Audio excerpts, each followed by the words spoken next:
தேங்க்யூம்மா. ஓம் நமோ பகவதே Sri அரவிந்தாய்.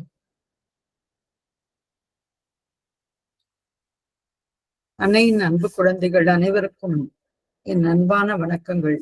ஆரோவிலிருந்து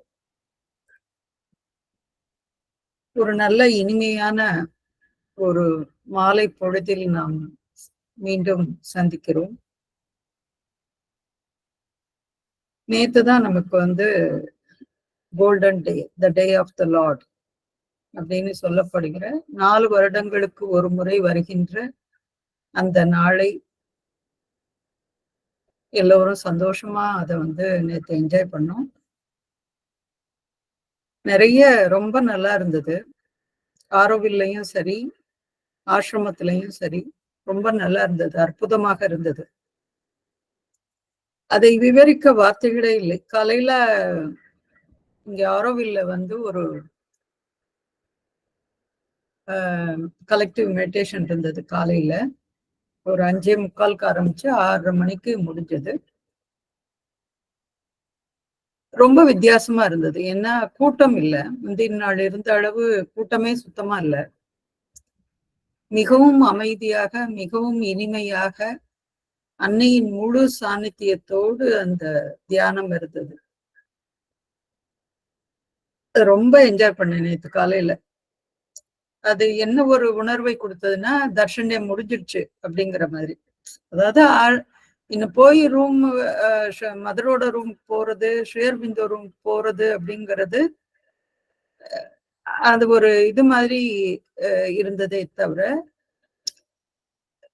what ever is to be given has already been given அப்படிங்கிற மாதிரி இருந்தது ஆம்பி தியேட்டர்ல நேற்று. ரொம்ப நல்லா இருந்தது. அதுவும் காலையில 6:30 மணிக்கு அப்பதான் சூரிய உதயம் வேற. அது யாராவது போட்டோ எடுத்தாங்களான்னு தெரியல. ஏன்னா கேமரா அலவுட் இல்லை, அதனால நான் எடுக்கல. அந்த பெரிய மாத்ரு மந்திர் அது அந்த விடியற்காலை சூரிய ஒளியில அது அங்கே ஜொலிக்கும் போது அந்த பக்கத்துல ஒரு சின்ன தங்கத்தட்டு போல சூரியனும் அப்படியே உதயமானது ஒரு அற்புதமான ஒரு காட்சியாக அது இருந்தது. ரொம்ப நல்லா இருந்தது. நல்லா என்ஜாய் பண்ணேன் நான். ஸோ அற்புதமான ஒரு நாள் நேற்று. என்ன ஆனாலும் பரவாயில்ல அப்படின்னு சொல்லிட்டு ரொம்ப டயர்டா இருந்தது. இருந்தாலும் அன்னையினுடைய அந்த சாநித்தியத்தை பெற என்ன விலை வேணாலும் கொடுக்கலாம். அதுதான் முக்கியமானது. அப்புறம் நேற்று திரும்பவும் வரதராஜன் ஐயாவும் ஷாம்லாம்மா கூப்பிட்டாங்க. அவங்களுடைய பள்ளிக்கு வரும்படி கூப்பிட்டாங்க. அப்பதான் ஆசிரமத்துல இருந்து வந்தாலும் திருப்பியும் நாங்க 2 பேரும் போயிட்டோம்.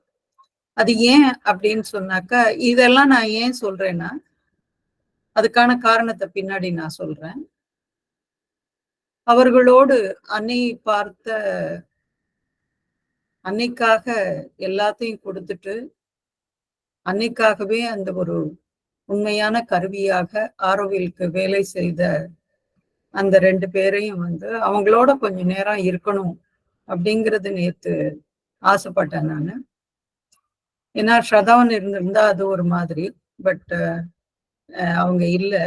அதனால பெரியவங்க ஒருத்தர் 2 பேர் தான் இருக்காங்க. அதனால அவங்களோட இருக்கணும் அப்படின்னு ஆசைப்பட்டு நேத்து அவங்களோட அந்த கார்ல ஸ்கூலுக்கு போயிட்டு அவங்களோடவே இருந்துட்டு வந்தோம் நாங்க. ஸோ இது எதுக்கு நான் சொல்றேன், என்னுடைய இந்த இதெல்லாம் நான் ஏன் சொல்றேன் அப்படின்னு சொன்னாக்க, இன்னைக்கு நாம எடுத்துக்கிற தலைப்பு the divine, the world and man. இறைவன், இந்த உலகம், மனிதன். அப்புறம் rely on the divine alone. இறைவனை மட்டுமே சார்ந்திருத்தல், வேற யாரையும் கிடையாது, மனிதர்களே இல்லை. சோ இந்த ஒரு காரணத்துக்காக தான் இத நான் சொன்னேன். ஏன்னாக்கா அந்த இறைவனை மட்டுமே சார்ந்திருக்கும் சில சாதகர்கள், உயர்ந்த சாதகர்கள், அவர்களோட ஏதோ கொஞ்ச நேரம் இருந்தா அது கொஞ்சம் நமக்கு ஒரு ஆசைதான். அதே மாதிரி கொஞ்சம் ஒட்டிக்காதா அப்படிங்கிறது தான். ஸோ அதனாலதான் இந்த விஷயம் எல்லாம் சொன்னேன். அது மாதிரி ஒரு உயர்ந்த ஆன்மாக்களோடு இதை எல்லாருமே செய்யலாம். அவங்களும் சந்தோஷப்படுவாங்க. என்னைக்காவது இப்படி வரும்பொழுது அவங்கள்ட்ட ஒரு பெர்மிஷன் கேட்டுட்டு, அவங்களோட போய் கொஞ்ச நேரம் ஒரு 10 நிமிஷம் போல இருந்துட்டு வரலாம். நமக்கு வேற ஒண்ணும் பெருசா எந்த இதுவும் தேவையில்ல. கூட கொஞ்ச நேரம் அது இருந்தால் அது போதும் அவ்வளவுதான். சோ அந்த ஒரு காரணத்திற்காகவே, ஏன் எல்லாரும் வந்து நம்ம ஆசிரமத்துக்கு போறோம்? அப்படின்னாக்கா, அந்த இறைவனை அங்கு நம்மால் உணர முடிகிறது. அதாவது தரிசிக்க முடிகிறதுன்னு நான் சொல்ல வரல. உணர முடிகிறதுன்னு சொன்னேன் நான். இறைவனை அங்க போனாக்க உணர முடியும். அந்த ஒரே ஒரு காரணத்திற்காக தான் நம்ம போறோம். சமாதியில போய் ஒரு செகண்டாவது ஒரு தலைய வச்சுட்டு வரணும் அப்படின்ற ஒரு இத அதுக்காக தான் நம்ம வச்சிருக்கோம். சோ பகவான் ஸ்ரீ அரவிந்தருடைய அறைக்கு போகும் பொழுது, அவர் இங்க உட்கார்ந்து இருந்திருப்பாரு. இங்க உட்கார்ந்து சாவித்திரி எழுதியிருப்பாரு. இங்க உட்கார்ந்து நிரோதாவுக்கு டிக்டேட் பண்ணியிருப்பாரு. இதெல்லாம் நம்ம பார்க்கிறோம். நமக்கு வந்து எல்லாமே ஒரு வீடியோ மாதிரி ரீவைண்ட் ஆகுது. அதே போலதான் அன்னையினுடைய அறைக்கு போகும் பொழுது, அன்னை வந்து ஓம் என்ற அந்த மந்திரத்தை மட்டும் உச்சரித்துக் கொண்டு இப்படிதான் நடந்திருப்பார். இங்கதான் வந்து பால்கனியில வந்து தரிசனம் கொடுத்திருப்பார்.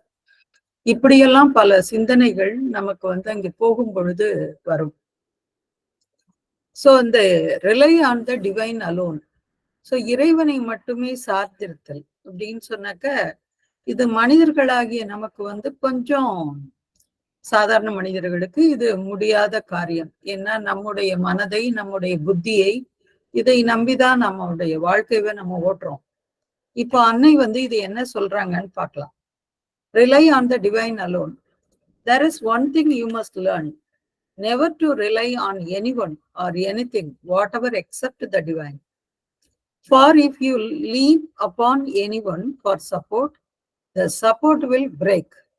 You may be sure of that. From the minute you start doing yoga, I always speak of those who do yoga. I do not speak about ordinary life. For those who do yoga, to depend upon someone else is like wanting to transform that person into a representative of the divine force. Now you may be sure there is not 1 in 100 millions who can carry the weight. He will break immediately. So never take the attitude of hoping for support, help, comfort from anyone except the divine. That is absolute. I have never, not once, met anyone who tried to cling to something to find a support there. Someone doing yoga or who has been put into touch with yoga and who was not deceived. It breaks, it stops. One loses one's support. Then one says, life is difficult. It is not difficult, but one must know what one is doing. Never seek a support elsewhere than the divine. Never seek satisfaction elsewhere than in the divine. Never seek the satisfaction of your needs in anyone else except the divine. Never for anything at all. All your needs can be satisfied only by the divine. All your weaknesses can be borne and healed only by the divine.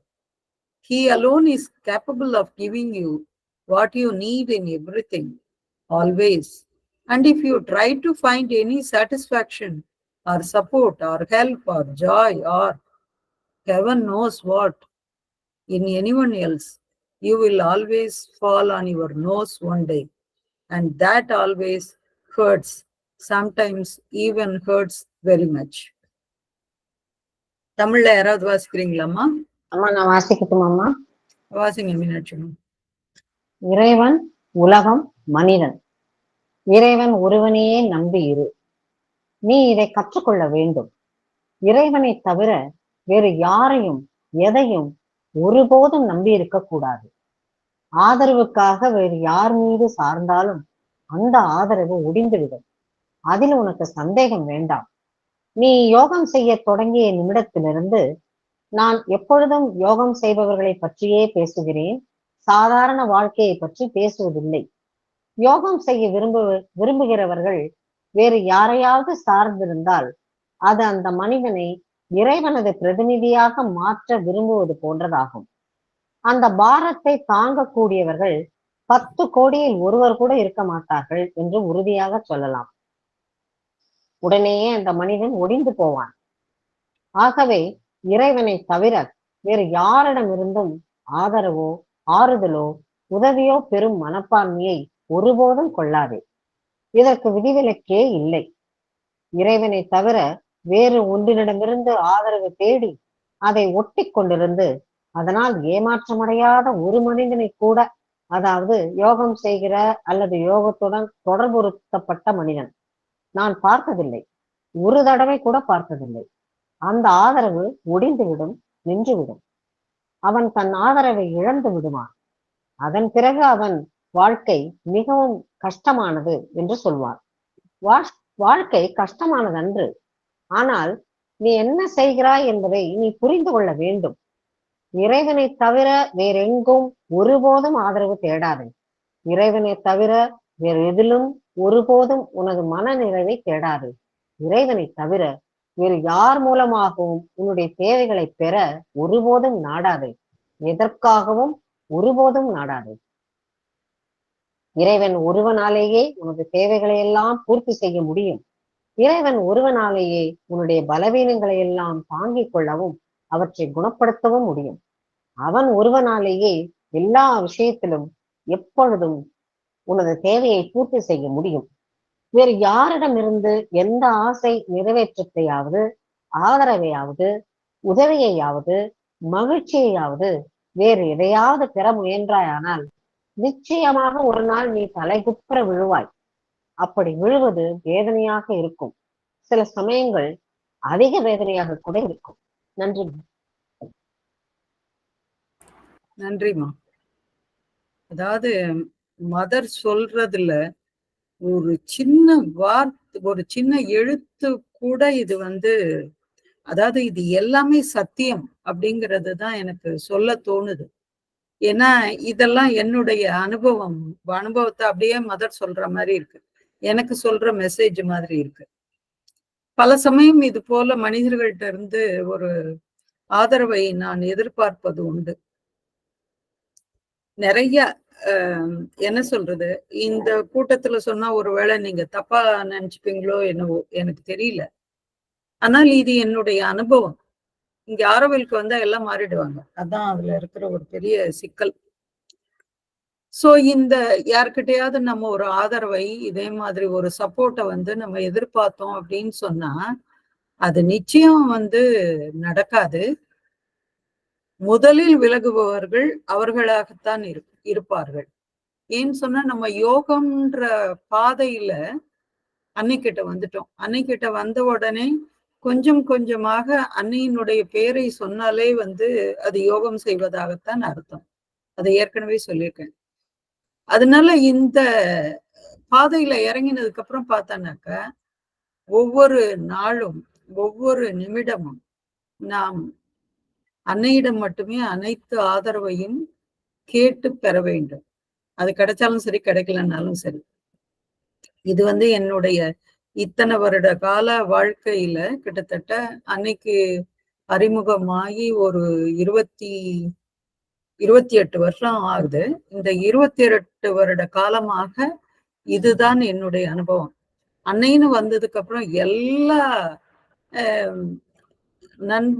அதாவது எனக்கு வேண்டிய friends எனக்கு அதிகமா எப்பயுமே கிடையாது. ரொம்ப அதிகம் பழகுற யாரிடமும் ரொம்ப பேசுகிற பழக்கம் எனக்கு இல்லை. எனக்கு என் வேலை இது இப்படியே போவேன். என்னுடைய படிப்பு இல்லாட்டி என் சம்பந்தமானது இப்படியே தான் நான் போவேன். யாராவது கேட்டா நல்ல பதில் சொல்வது உண்டு. அது இல்லாம இல்லை. பட் ரொம்ப பேசுவதில்லை, ரொம்ப பழகுவதில்லை. ஒரு ரொம்ப ரொம்ப லிமிட்டட் இதுதான். ஆனா எனக்கு இருந்த ஒரே ஒரு மிகச்சிறந்த என்ன சொல்றது, ஒரு ஃப்ரெண்ட்ஷிப். அது அன்னைக்கிட்ட வந்த உடனே கட்டாச்சு. ஃபர்ஸ்ட் ரொம்ப ஃப்ரெண்டு. சோ இதெல்லாம் ஏன் அப்படின்னு சொன்னா, நாம் இறைவனை மட்டுமே சார்ந்திருக்க வேண்டும். இறைவன் இது அப்புறமா இது புரிஞ்சது. இது ஏன் இப்படி ஆச்சு அப்படிங்கிறது. ஆனா அவங்கள நன்றியோட நான் நினைச்சுக்கிறேன். எப்பயுமே ஒரு நாளைக்கு ஒரு தடவையாவது நினைச்சுக்குவேன். ஏன்னா நம்ம அத்தனையும் இறைவனிடம் இருந்தே நாம் பெறுவதற்கு பழகிக் கொள்ள வேண்டும். முக்கியமாக என்ன என்ன இருந்தாலும் சரி, நீ இதை கற்றுக்கொள்ள வேண்டும். இறைவனை தவிர வேறு யாரையும் எதையும் ஒருபோதும் நம்பி இருக்க கூடாது. இப்ப நமக்கு தேவைகள் இருக்கும் தான். நம்ம மனிதர்களாக இருக்கிறதுனால ஏதோ ஒரு அவசரம், அவசியம் அதெல்லாம் வரும். அதுக்காக மனிதர்கள்ட்ட போகாமலே இருப்போம் அப்படின்னு எல்லாம் அர்த்தம் இல்ல. ஆனா எனக்கு இப்போ ஒரு ஹெல்ப் தேவைப்படுது மதர் அப்படின்னு சொல்லி மதர் கிட்ட சொன்னோம்னாக்க எங்கிருந்தோ அந்த ஒரு தேவை வரும். நேத்து ரொம்ப இது ஒண்ணுமில்லாத ஒரு இன்சிடென்ட்டா உங்களுக்கு தோணலாம். ஆனா இது நிஜமாவே நடந்தது. நேத்து நடந்தது. ரொம்ப வேர்த்து கொட்டுச்சு நேத்து மத்தியானம். நல்ல வெயில்ல எல்லாருமே கியூல உட்காந்துருந்தோம். வசந்தம்மா, சண்முகப்பிரியா எல்லாருமே அந்த கியூல உட்காந்துருந்தோம். ரொம்ப வேர்த்து வேர்த்து கொட்டுச்சு. நான் எதேச்சியா கையில கர்ச்சீஃபோ இல்லாட்டி வேற அப்படி வீசிக்கிறதுக்கு எதுவுமே எடுத்துட்டு போல. ஜஸ்ட் நான் போயிட்டேன். எனக்கு என்ன பண்றதுன்னே தெரியல. அப்படியே கொட்டுது.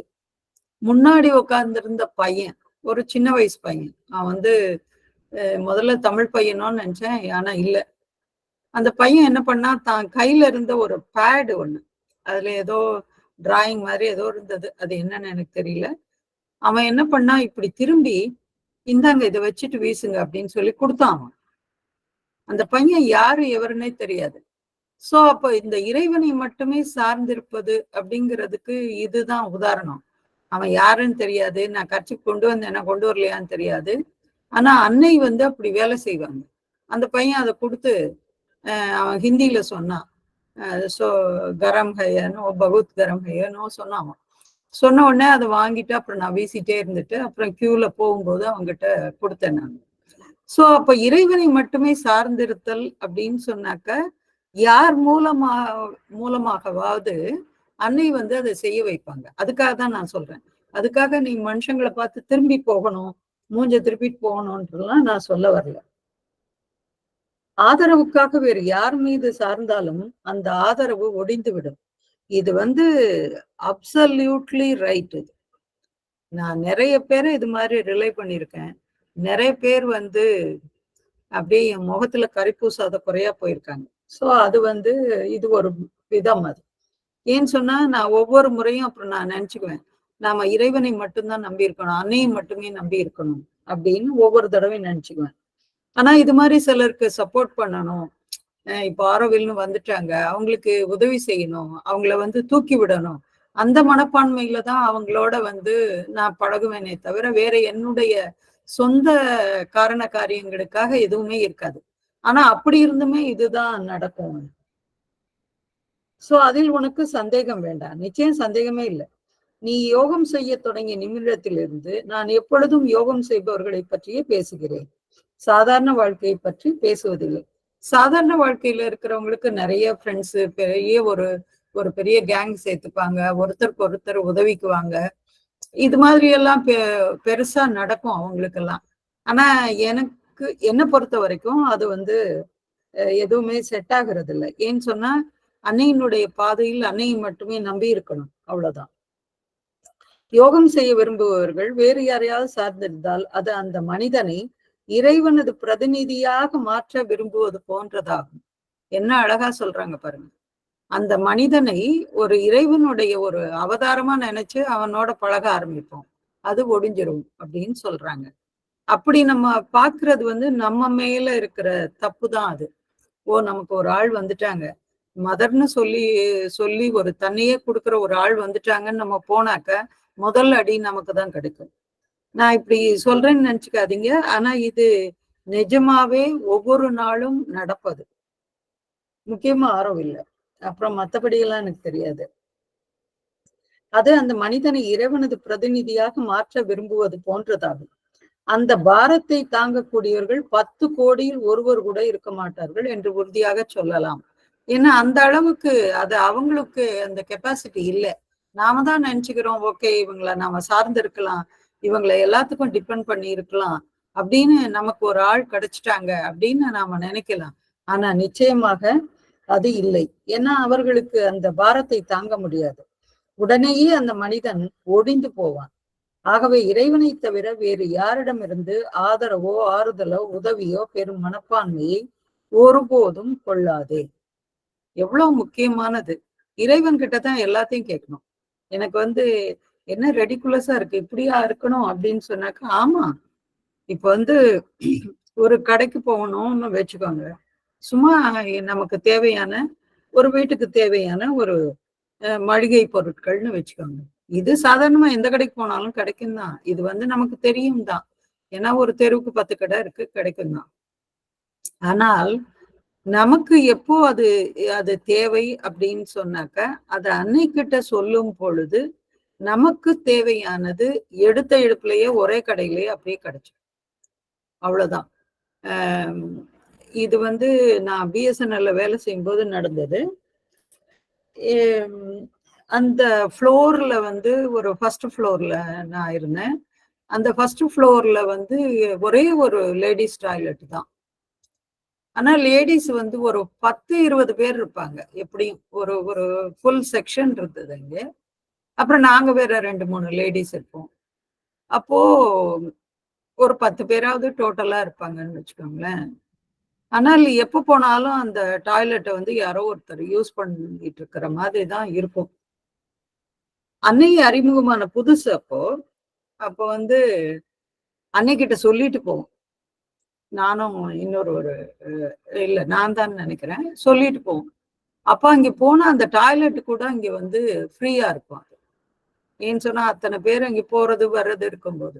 அதே போல முன்னாடி நமக்கு 2 வீலரு அதெல்லாம் எதுவும் கிடையாது. டாக்ஸி பிடிச்சு போறதோ, ஆட்டோ பிடிச்சு போற பழக்கமும் கிடையாது. பெரும்பாலும் இந்த டிரான்ஸ்போர்ட் பஸ்ஸை தான், சிட்டி பஸ்ஸை தான் நம்ம யூஸ் பண்ணுவோம். அப்புறம் மதுரையில எங்க வீடு இருக்கிற ஏரியாவுக்கு எப்பயோ தான் பஸ் வரும். அதுவும் ஒரே ரஷ்ஷா கூட்டமா தான் வரும். அவ்வளோ கூட்டம், அளவுக்கு அதிகமான கூட்டம் வரும். ஒரு முறை இது போல ஒரு தியான மையத்துக்கு போயிட்டு, மெடிடேஷனுக்கு போயிட்டு, நாங்க வீட்டுக்கு ரிட்டர்ன் ஆகுறோம். நல்ல கூட்டம். அப்போ உட்கார்றதுக்கே இடம் இல்லை. ஏன்னா இன்னும் ஒரு 30 நிமிஷமாவது அந்த பஸ்ல டிராவல் பண்ணணும். எதேச்சியாக ஒரு 2 சீட்டு இருந்தது. ஆனா அவ்வளவு கூட்டம் நிக்குது, யாருமே அதுல உட்காரல. அது ஏன்னு தெரியல. சோ இது போல அன்னையும் மட்டுமே நம்பி நம்ம போகும் பொழுதோ வரும் பொழுதோ இது உங்களையும் பல பேருக்கு நடந்திருக்கும். கட்டாயம் நடக்காம இருக்காது. சோ அது மாதிரி அது கடைசி வரைக்கும் உட்கார்ந்துட்டே போனோம். இப்படியெல்லாம் பல சம்பவங்கள். சின்னது அப்படின்னெல்லாம் எதுவும் இல்லை. அத்தனை விஷயங்களுக்கும் அன்னையவே சார்ந்திருக்கும் பொழுது இது சாத்தியம். ஏன்னா அவங்களாலதான் இது எல்லாத்தையும் செய்ய முடியும். இதற்கு விதிவிலக்கே இல்லை. இறைவனை தவிர வேறு ஒன்றினிடமிருந்து ஆதரவு தேடி அதை ஒட்டி கொண்டிருந்து அதனால் ஏமாற்றம் அடையாத ஒரு மனிதனை கூட, அதாவது யோகம் செய்கிற அல்லது யோகத்துடன் தொடர்புபடுத்தப்பட்ட மனிதன் நான் பார்த்ததில்லை. ஒரு தடவை கூட பார்த்ததில்லை. அந்த ஆதரவு ஒடிந்துவிடும், நின்றுவிடும். அப்படியே என்ன சொல்றது, பொன் எழுத்துக்களால் பொறிக்கப்பட வேண்டிய வார்த்தைகள் இது. நிச்சயமா அதான். ஏன்னு சொன்னா நமக்கு தேவையில்லாதது அதெல்லாம். அதனால மதர் அதை எடுத்துடுறாங்க. ஒரு ஒரு கதை சொன்னாங்க ஒரு தடவை. யாருன்னு எனக்கு ஞாபகம் இல்லை. ஒருத்தன் சிவன் கிட்ட கேக்குறான். இது மாதிரி அவன் கொஞ்சம் பணக்காரன் தான். ஆனாலும் எனக்கு இன்னும் பணம் வேணும் அப்படின்னு சொல்லி, இன்னும் நான் அதிகம் சம்பாதிக்கணும் அப்படின்னு கேக்குறான். சோ அவன் சிவன் எல்லாத்தையும் சதாஸ்துன்னு கொடுத்துடுறாரு. அவன் இன்னும் பெரிய பணக்காரன் ஆகுறான், இது பண்றான். அதே சமயம் அந்த ஊர்ல இன்னொரு ஒரு ரொம்ப ஏழையான ஒருத்தன். அவன் அந்த குடிசை ஒடிஞ்சு விழற மாதிரி இருக்கு. அவன்கிட்ட இருக்கிறது ஒரே ஒரு மாடு, பசுமாடு ஒண்ணு வச்சிருக்கான், அவ்வளவுதான். சோ ஆனா எப்பயும் சதா சர்வ காலமும் அந்த சிவனோட நினைவிலேயே இருப்பான். அப்போ ஒரு நாள் சொல்றான், இது மாதிரி எப்பயுமே அவன் சொல்லுவான், சிவா எனக்கு உன்னை தவிர, பரமசிவனே உன்னை தவிர எனக்கு வேற யாரும் வேண்டாம் அப்படின்னு தினமும் ஒரு தடவை சிவனிடம் அவன் பிரார்த்தனை செய்வது உண்டு. அப்போ ஒரு நாள் என்ன ஆகுதுன்னா, அந்த மாடு இறந்து போயிடுது. அப்போ இத அந்த மேலுலகத்திலிருந்து பார்த்து கொண்டிருக்கிற பரமசிவனும் பார்வதியும் அத அங்க இருக்காங்க, பார்த்துட்டு இருக்காங்க. அப்போ பார்வதி தேவி வந்து தாய் இல்லையா, அவ வந்து என்ன சொல்றாங்க, என்ன என்ன இது உங்களையே இப்படி நினைச்சிட்டு இருந்தாங்க, நீங்க வந்து அவனுக்கு இருந்தது அந்த ஒரே ஒரு பசுமாடு, அதையும் வந்து நீங்க இப்படி பண்ணிட்டீங்களே அப்படின்னு சொன்ன உடனே, அந்த இன்னொருத்தனுக்கா பணத்தை இப்படி கொட்டி கொடுக்குறீங்க அப்படின்னு கேக்குறாங்க. அப்போ சிவபெருமான் சொல்கிறார், அவன் வந்து எனக்கு பணம் தான் வேணும்னு கேட்டான், அதனால பணத்தை கொடுத்துட்டேன். அதற்கான என்ன இதுவோ அதை அவன் அனுபவிச்சுக்குவான். ஆனா இவன் என்ன கேட்டான், என்னை தான் வேணும்னு கேட்டான். ஆனா அவன் வந்து அந்த மாடு மேல ஒரு பற்று வச்சிருந்தான். அப்ப அதை அதை எடுக்கிறதுக்கு வேற வழி என்ன இருக்கு அப்படின்னு சொன்னான். என்ன முழுவதுமாக என்னையே சார்ந்திருக்க அவன் வந்து விரும்பினான். அதற்கு தடையாக இருந்த அந்த ஒரு பற்றுதலையும் நான் நீக்கிவிட்டேன் அப்படின்னு சிவன் வந்து பதில் சொன்னதாக ஒரு கதை உண்டு. அது போல அனைத்திற்கும் இறைவனை மட்டுமே சார்ந்திருக்க வேண்டும். சோ அவன் தன் ஆதரவை இழந்து விடுவான். அதன் பிறகு அவன் வாழ்க்கை மிகவும் கஷ்டமானது என்று சொல்வான். வாழ்க்கை கஷ்டமானது அன்று, ஆனால் நீ என்ன செய்கிறாய் என்பதை நீ புரிந்து கொள்ள வேண்டும். நாம என்ன செய்றோம், நாம யார சார்ந்து இருக்கிறோம். பலமுறை இது மாதிரி எனக்கெல்லாம் நடந்திருக்கு. பாண்டிச்சேரி வந்ததுக்கு அப்புறமும் சரி, ஆசிரமம் வந்ததுக்கு அப்புறமும் சரி, எனக்கு இங்க யாருமே தெரியாது. ஒரு ஃப்ரெண்டு கூட கிடையாது, தெரிஞ்சவங்க யாருமே இல்லை. தெரிஞ்சவங்க யாருன்னாக்கா ஓரளவு அறிமுகமானவர்கள் வரதராஜன் சாரு, ஷாம்லாமா, அப்புறம் சுபாஷ் சாரு, இது மாதிரி கொஞ்சம் பேரு. பட் அவங்களையெல்லாம் எப்படி கான்டாக்ட் பண்றதெல்லாம் எனக்கு தெரியாது. ஏன்னா அப்பெல்லாம் செல்போன் அதெல்லாம் வந்து கிடையாது. எப்படி கான்டாக்ட் பண்றது, என்ன செய்யறது, இதெல்லாம் ஒண்ணுமே தெரியாது. அதனால எல்லாவற்றிற்கும் அன்னையவே சார்ந்திருக்கிற ஒரு பழக்கத்தை இயல்பாகவே அது வந்து அமைஞ்சிருச்சு அப்படின்னு கூட சொல்லலாம். ஆதரவு தேடாது, இறைவனை தவிர வேற எதிலும் ஒருபோதும் உனது மனநிறைவை தேடாது. இது ரொம்ப முக்கியமானது. நமக்கு வந்து எது சந்தோஷமா இருக்கு அப்படின்னு சொன்னா, இறைவனை நாடுவது, இல்லாட்டி அவனிடம் நமக்கு நிறைவு தருவது, மனநிறைவை தருவது இறைவனுடைய அந்த சாநித்தியம் ஒண்ணுதான். சோ அதை மட்டும் தேடாது. இறைவனை தவிர வேறு யார் மூலமாகவும் உன்னுடைய தேவைகளை பெற ஒருபோதும் நாடாதே. உன்னுடைய தேவைகள் அப்படின்னு சொல்றாங்க அன்னை. அந்த தேவைகள் அப்படின்னு சொல்லும்போது என்ன இதுக்கெல்லாமா கேட்பாங்க அப்படின்னு பலருக்கு கேள்வி வரும். ஆமா, அதுக்கெல்லாம் தான் கேட்கணும். வேற வழி என்ன இருக்கு? எல்லாத்துக்கும் தான் கேட்கணும். ஏன்னா முழுக்க முழுக்க அன்னையை நம்பி வந்ததுக்கு அப்புறம் அப்படிதான் கேட்கணும். எனக்கு எனக்கு இன்னைக்கு டயர்டா இருக்கு, இன்னைக்கு முடியல அப்படின்னு சொன்னாக்க, எனக்கு என்ன செய்யணுமோ அதை செய்யுங்க அப்படின்னு சொன்னா, ஒண்ணு நமக்கு அடுத்த வேலையை செய்வதற்கான ஒரு ஆற்றலை, சக்தியை அன்னை நம்முள் நிரப்புவார். அப்படி இல்ல, ஓகே இன்னைக்கு இந்த குழந்தை ரெஸ்ட் எடுக்கட்டும் அப்படின்னு சொன்னா, அதுக்கு வேற ஏதோ ஒரு வழிகாட்டுவார். இது மாதிரி ரெண்டுல ஏதோ ஒண்ணு அது நிச்சயம் நடக்கும். அது இறைவன் ஒருவனாலேயே உனது தேவைகளை எல்லாம் பூர்த்தி செய்ய முடியும். நம்முடைய தேவைகள் வந்து சின்னதா இருக்கலாம், பெருசா இருக்கலாம், நடக்கக்கூடியதா இருக்கலாம், நடக்க முடியாததாக இருக்கலாம். இதெல்லாம் பல விஷயங்கள் இருக்கு. இது மனிதர்களால செய்ய முடியாது. இவங்களுக்கு வேற வேலை இல்லை அப்படின்னு சொல்லிட்டு போயிட்டே இருப்பாங்க. எப்ப பாரு எதையாவது ஒரு ஹெல்ப் கேட்கறாங்க அப்படின்னு தான் நினைப்பாங்க. ஆனா அப்படி அல்ல. இதையே வந்து நாம் இறைவனிடம் கேட்கும் பொழுது எல்லாரும் வந்து அது மனமு வந்து அந்த தேவையை பூர்த்தி செய்ய முன் வருவார்கள். அது வந்து முக்கியமானது. சோ அததான் வந்து இங்க பார்க்கணும். இறைவன் ஒருவனாலேயே உன்னுடைய பலவீனங்களை எல்லாம் தாங்கிக் கொள்ளவும் அவற்றை குணப்படுத்தவும் முடியும். வேற யாருக்கு பொறுமை இருக்க முடியும்? இறைவனுக்கு ஒருவனுக்கு தான், அன்னைக்கு மட்டும்தான் அந்த பொறுமை இருக்கும். ஓகே இந்த குழந்தை இப்படிதான், இது பலவீனமானது, அதனால வந்து இதை நாம தான் பார்த்துக்கணும் அப்படின்னு சொல்லிட்டு, ஏற்கனவே உங்களுக்கு எல்லாம் தெரியும், ஆசிரம பள்ளியில் எந்த குழந்தையும் அடிக்கக்கூடாது. இது வந்து அன்னையினுடைய ஒரு ஆணை. இது அது உன்னோட குழந்தை இல்லை, அது என்னோட குழந்தை அப்படின்றாங்க அன்னை. என்னோட குழந்தையை நீ எப்படி கை வைக்கலாம்? அதுதான் நமக்கு சொல்லப்பட்டது.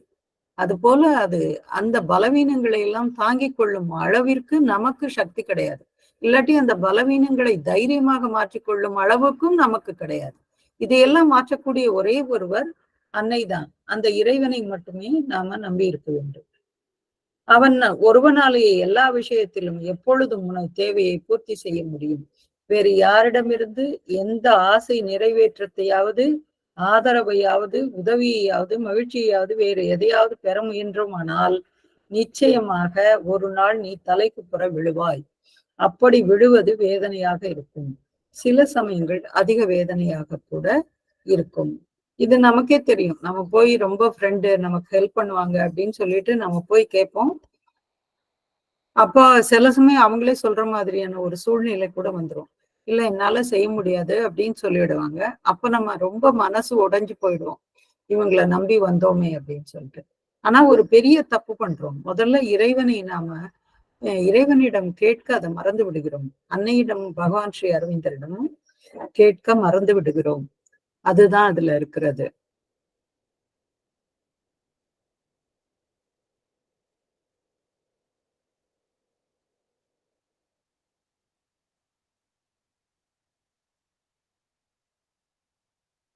ஓகே, அடுத்தது யாராவது வாசிங்க.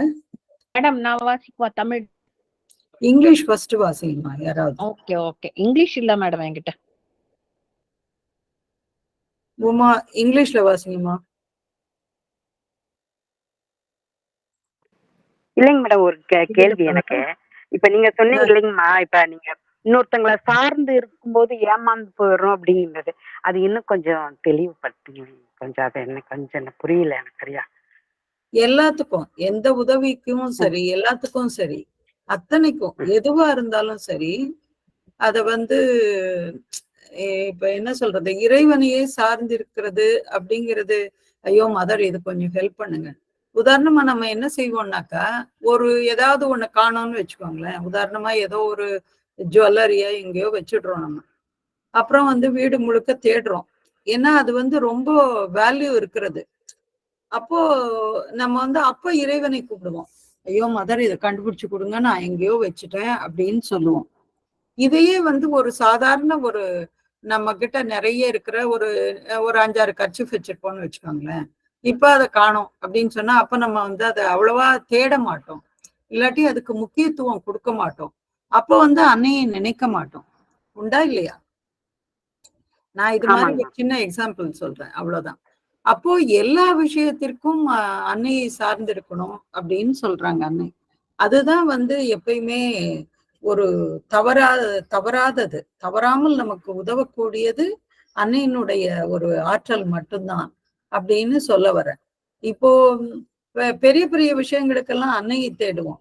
அன்னை என்ன சொல்றாங்க, உன்னுடைய தேவைகளுக்கு எல்லாத்தையும் நீ வந்து என்கிட்ட கேட்கணும்னு சொல்றாங்க. அப்படின்னா என்ன அர்த்தம்? தேவைகள்னா என்ன? எதுவா இருந்தாலும் சரி, எந்த ஒரு விஷயமா இருந்தாலும் சரி, அது அன்னையிடம் மட்டுமே முதல்ல கேட்கணும். அததான் வந்து இங்க சொல்ல வராங்க. தேவைகள்னா ரொம்ப ரொம்ப சாதாரண தேவைகள். அதான் அந்த மளிகை கடைன்னு சொன்னேன் நான். மளிகை சாமான் எந்த கடையில போனாலும் கிடைக்கும் தான் இல்லையா? ஆனால் சில சமயம் வந்து நம்ம போகும்போது பார்த்தா, ஓ அந்த கடை பூட்டி இருக்கா, ஐயே அப்படின்னு நினைப்போம் நம்ம. ஆனால் அதே சமயம் வந்து அதை நமக்கு உடனடியா கிடைப்பதற்கு கூட அன்னை வந்து ஒரு ஏற்பாடு செய்யும் விஷயமும் நமக்கு நடக்கும். இது ஓகேங்கம்மா. நீங்க சொன்னீங்களே இன்னொருத்தங்களை சார்ந்திருக்கும் போது அது வந்து நம்ம அதை ஏமாந்து போயிடுறோம் அப்படின்றீங்க. அது கொஞ்சம் இன்னும் இது ஓகே புரியுதுமா. அது கொஞ்சம் தெளிவுபடுத்துங்க. அந்த சார்ந்து இருக்கும் போது எனக்கு இது நான் சொன்னேனாக்கா சில சமயம் பர்சனலா போயிடுமோன்னு நான் அதை வந்து கொஞ்சம் முழுங்கி சொல்றேன். இப்போ என்னோடைய இதை நான் ஏற்கனவே நான் சொன்னேன். எனக்கு வந்து ஒரு ஃப்ரெண்ட் இருக்காங்கன்னு வச்சுக்கோங்களேன். இப்ப நான் இவங்கள்ட்ட எல்லாத்தையும் சொல்ல முடியும் அப்படின்னு சொல்லிட்டு நான் அவங்கள்ட்ட வந்து சொல்ல ஆரம்பிக்கிறேன்னு வச்சுக்கோங்க. உதாரணத்துக்கு எல்லா விஷயங்களையும் அவங்கள்ட்ட கலந்துக்கிறேன். ஆனா என்ன ஆகுது அப்படின்னு சொன்னா, ஒரு கட்டத்துல அவங்க வந்து வேற பக்கம் போயிடுறாங்க, நம்மளை விட்டுட்டு போயிடுறாங்க. இப்ப நாம என்ன நினைச்சுப்போம், ஓ இவங்கதான் என் ஃப்ரெண்டு, இவங்கள்ட்ட எல்லாத்தையும் நான் சொல்லலாம் அப்படின்னு நினைச்சேன். கடைசியில இவங்க வந்து இப்படி நமக்கு ஒண்ணு கைவிட்டுட்டு போலாம், இல்லாட்டி அதற்கு நமக்கு எதிர்ப்பாகவும் நடந்துக்கிறதுக்கும் வாய்ப்பு இருக்கு இல்லையா? அதனாலதான் சொல்றேன், எதையுமே வந்து மனிதர்களை நாடி இராமல் இறைவனை மட்டுமே வந்து நாடி இருக்கணும் அப்படின்னு சொல்றேன். அது பிரேக்கா தானே ஆகும். இப்ப அவங்கள நம்பி இருக்கோம், அவங்கள நம்பி ஒண்ணு செய்யறோம், அவங்க என்ன பண்றாங்க, விட்டுட்டு போயிடுறாங்க அப்படின்னு சொன்னாக்கா அது கஷ்டப்படுவோம்ல, அது ஒடிஞ்சு போகும் தானே. ஓகேவா? நன்றிங்கம்மா. ரொம்ப இப்ப புரிஞ்சிருச்சுங்கம்மா. நன்றிங்கம்மா. நன்றி. எல்லா விஷயத்துக்கும் நான் இது அதுன்னு தனித்தனியா சொல்ல விரும்பல. பட் இப்படிதான் நம்ம ரொம்ப நம்பி எல்லாத்தையும் சொல்லுவோம், நம்மளுடைய விஷயத்தை எல்லாம் இல்லையா. அத போய் என்ன செய்வாங்க, அப்படியே போய் நமக்கு தேவையில்லாத ஒரு ஆள்கிட்ட போய் சொல்லி விட்டுடுவாங்க. அப்ப என்ன ஆகும், அதோட எஃபெக்ட் ஆயிடும் தானே. அப்ப அவங்கள நம்பி இருக்கிறதுல என்ன அர்த்தம் இருக்கு இல்ல. ஆனா இதையும் என்ன செய்யணும், அன்னை எல்லாத்தையும் என்கிட்ட சொல்லுன்னு சொல்றாங்க. போன வாரம் நம்ம அதான் படிச்சோம். அன்னையை நண்பனாக பார்க்கணும்னு சொல்லி இருந்தாங்க இல்லையா. அப்ப அன்னை கிட்ட போய் எனக்கு இப்படி எல்லாம் இருக்கு, நான் என்ன பண்றதுன்னே தெரியல அப்படின்னு அன்னை கிட்ட முன்னாடி உட்கார்ந்து சொன்னாக்க பாக்குறவங்களுக்கு வேணா பைத்தியக்காரத்தனமா இருக்கலாம். பட் அதுதான் உண்மையானது இல்ல. நன்றிங்கம்மா. தெளிவாயிடுச்சுமா. நன்றி நன்றி. அனைத்துக்கும் நன்றிகள்மா. சொல்லுங்கம்மா. 3 பேர் ஹேண்ட் ரைஸ் பண்ணிருக்கீங்க. சொல்லுங்க. வணக்கம்மா. நீங்க சொன்னது 100% கரெக்டா எனக்கு மனசுல பட்டது. நிறைய பேர் நான் சொல்றது ஆசிரம விஷயம் தான் வச்சுக்கோங்களேன். எனக்கு இன்னைக்கு உதவி செய்வாங்க இவங்க அப்படின்னு நான் எதிர்பார்த்துக்கிட்டு போவேன். வரமாட்டாங்க. அது இன்ஃபர்மேஷன் கூட கொடுக்க மாட்டாங்க. அப்போ அது பெரிய ஏமாற்றமா இருக்கும். நம்ம பர்சனல் விஷயமோ வீட்டுல விஷயமானாலும் பசங்க கிட்ட சொல்றோம், அவர்கிட்ட சொல்றோங்கிற மாதிரி அது ஓடிடும்.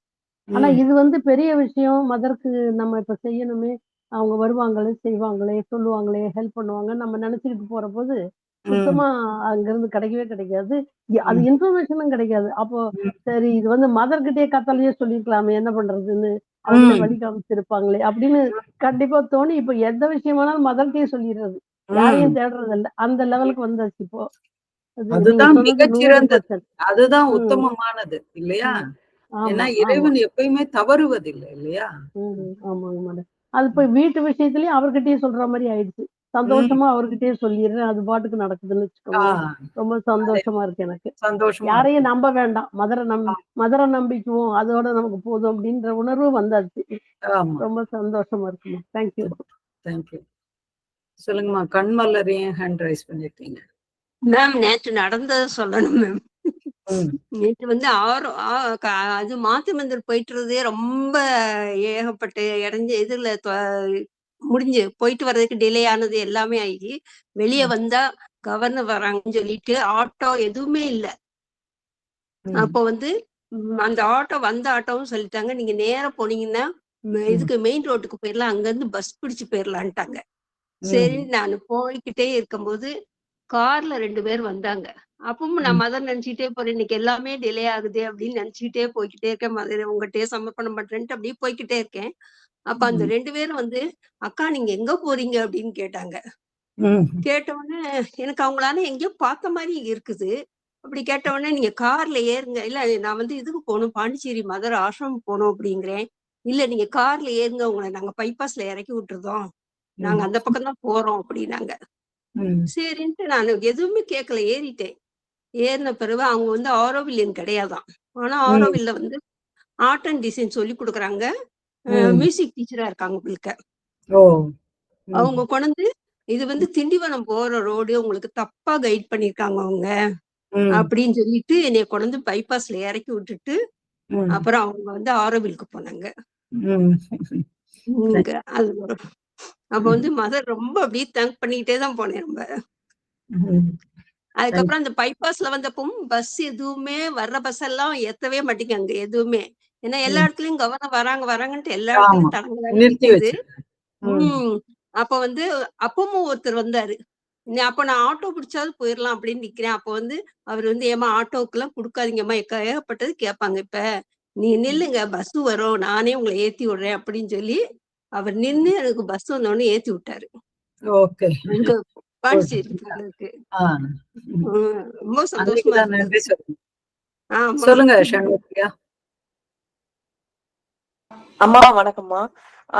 அம்மா இது 100க்கு 100 உண்மைமா. சில தருணங்கள்ல மதர் நம்ம மேல ரொம்ப பொசசிவா இருக்காங்களான்ற அளவுக்கு தோணிடுமா. ஏன்னா மனிதர்களை சார்ந்தே, மனிதர்கள் துணை, மனிதர்களோட அந்த அந்த ஒரு அரவணைப்பு இப்படியே சார்ந்தே மனம் இருக்குது. அப்போ வந்து நம்ம மதரை விட்டு டீவியேட் ஆகி தான் போறோம். ஏன்னா அவங்கள பார்க்கும்போது உற்சாகம், அவங்களோட இருக்கும்போது அந்த அதெல்லாம் சில டைம் விட மாட்டாங்க மதரு. அப்போ வந்து மதர் நீங்க ரொம்ப வீக்னஸ் தெரிஞ்சு நல்லா கலவாலம் போடுறீங்க அப்படின்ற மாதிரி தோணுமா அந்த மாதிரி. ஏன்னா எனக்கு அது பயங்கர மிகப்பெரிய வீக்னஸ். ஆனா அதுலதான் விழுந்தேன், நான் பயங்கரமா விழுந்தேன். ஆனா போக போக போக மதர் வந்து என்னை இறுக்கி இறுக்கி பிடிக்கிறது நல்லா உணர முடிஞ்சது. விடமாட்டாங்க. தெரியும் அடங்க அமைதியா அப்படின்ற மாதிரி லிமிட் பண்ணிடுறாங்க. அது மனிதர்களை சாராம அவங்க கையிலேயே நம்மள வச்சுக்கிறாங்க. அது ஓரளவுக்கு நம்ம எந்த அளவுக்கு அலோவ் பண்றோன்றது இருக்கு. பட் அவங்க நீங்க சொல்லுவீங்களா கோவப்படாத, வேண்டாம் எனக்கு கோவப்பட கொடுக்காதீங்கன்னு, தருணம் கொடுக்காதீங்கன்னு சொல்லிட்டோம்னா அந்த தருணங்களையும் எடுத்துடுறாங்க இல்லையா?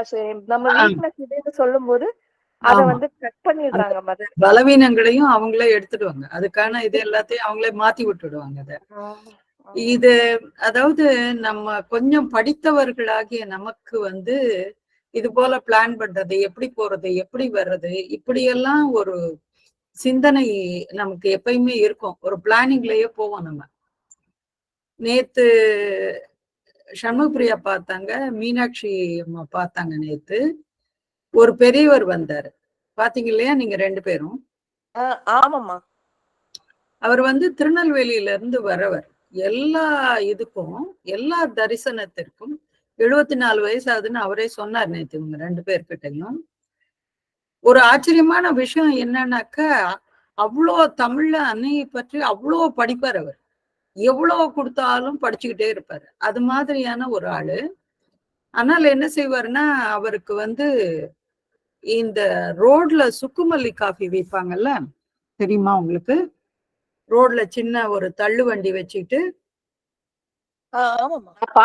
அது மாதிரி அது மாதிரியான ஒரு வேலை செய்து சம்பாதிப்பவர். ரொம்ப ஒரு அளவான ஒரு இது வருமானம். அந்த வருமானத்துல என்ன செய்வாருன்னா, அவர் வந்து இது மாதிரி தரிசனம் அப்படின்னு சொன்னாக்கா, திருநெல்வேலியில இருந்து டிக்கெட் எல்லாம் ரிசர்வ் பண்ணாம ஒரு ஓபன் டிக்கெட்டை எடுத்துட்டு வந்து சேர்ந்துடுவார் விழுப்புரத்துக்கு. விழுப்புரத்துல இருந்து அப்புறம் பாண்டிச்சேரிக்கு வந்துடுவார். பாண்டிச்சேரியில இருந்து யாரையாவது ஒருத்தரை கேட்டு, ஏன்னு சொன்னா ஈகோ பாக்குறது இல்ல. நமக்கு இது மாதிரி படித்தவர்களுக்கு தான் கொஞ்சம் 4 எழுத்து தெரிஞ்ச உடனே ஈகோ பாக்குறோம். இவங்கள்ட்ட கேட்கறதா வேண்டாமா, இப்படி இருக்கிறதா வேண்டாமா, இதெல்லாம் வந்து நமக்கு அந்த மைண்ட்ல வர ஆரம்பிச்சது. அவர் எதையுமே திங்க் பண்ண மாட்டார். அவர் பாட்டு வந்துட்டே இருப்பாரு. வந்துட்டு அவர் பார்த்தாலே எல்லாரும் விட்டுடுவாங்க வேற. சரி பெரியவர் வராரு விட்டுருங்க அப்படின்னு. நேர போய் மாத்திரை மந்திருக்கு போயிடுவாரு. அப்புறம் திருப்பி வர்ற வழியில கட்டாயம் சாவித்திரிக்கு வருவார். ஒரு முறை கூட தவறியதே இல்லை அவர். அவ்வளவு கரெக்டா வருவாரு. வந்துட்டு எனக்கு ஒரு ஹலோ சொல்லிட்டு என்னைய பார்த்துட்டு, ஏதாவது புக் இருக்காமா புதுசா அப்படின்னு எல்லாம் ஏதாச்சும் கேட்டு வாங்கிட்டு போவாரு. அது மாதிரி அவ்வளவு ஒரு எளிமையான ஒரு மனிதர். ஒரு மினிமமே வந்து ஒரு 250 ரூபா தான் கையில வச்சிருப்பாருன்னு நினைக்கிறேன். நான் 250 300 ரூபாய் தான் வச்சிருப்பாருன்னு நினைக்கிறேன். ரொம்ப சில சமயம் அவருடைய அந்த இதை பார்த்தா, டெடிகேஷனை பார்த்தா, நம்ம டெடிகேஷன்லாம் இதெல்லாம் ஒண்ணுமே இல்லை. அவர் தான் வந்து முழுக்க முழுக்க இறைவனை மட்டுமே சார்ந்து இருக்காருன்னு சொல்ல வரேன் நான். அவ்வளவுதான். ஏன்னா நம்ம எல்லாம் இந்த மென்டலா பிளான் பண்றோம். ஆனா he is not like that.